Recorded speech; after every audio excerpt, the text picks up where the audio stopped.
राजस्थान के सवाई माधोपुर जिले स्थित एक परीक्षा केंद्र पर नीट परीक्षा के दौरान गफलत से प्रश्न पत्र वितरित करने का मामला देर शाम तक चला। परीक्षार्थियों और परिजनों के विरोध के बाद शाम 6 बजे फिर से परीक्षा शुरू की गई।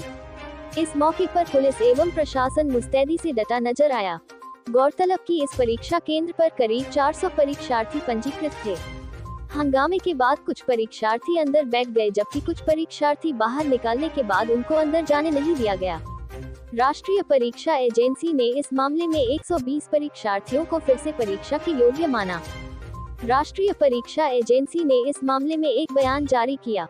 इसमें कहा गया कि आज नीट यूजी 2024 परीक्षा का आयोजन 4750 परीक्षा केंद्रों पर आयोजित की गई।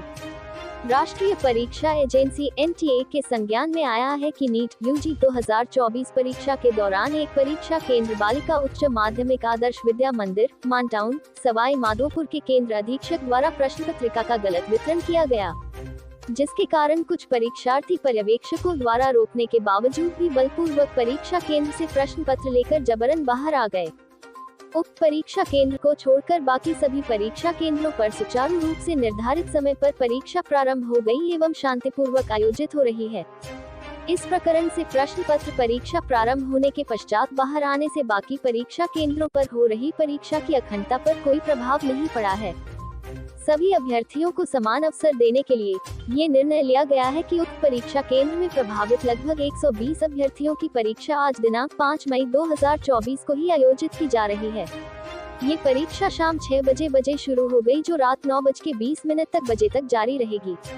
नीट यूजी 2024 परीक्षा से संबंधित किसी भी प्रकार की पूछताछ के लिए अभ्यर्थी 0114075900 पर संपर्क कर सकते हैं या neet@enter.ac.in पर ईमेल कर सकते हैं।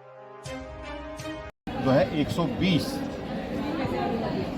सर, और इनमें से 116 बच्चे जो प्रेजेंट हो गए हैं, 4 बच्चे इसमें एब्सेंट हैं। सर, जो इतनी बड़ी चूक के अंदर प्रथम दृष्टया दोषी किससे मान रहे हैं सर? ऐसा कि गलती किसकी, आखिरकार चूक कैसे हुई है? कौन दोषी है, किसकी सबसे बड़ी गलती है, प्रारंभ में किसने गलती की, ये NTA जांच करवाएगा। उस जांच में ही जो है सामने निकल करके आएगा। ठीक है सर, लेवल के अलावा भी यहाँ देखा कि दोनों पेपर और क्यों जो सीट थी उसके दोनों कोड अलग अलग थे।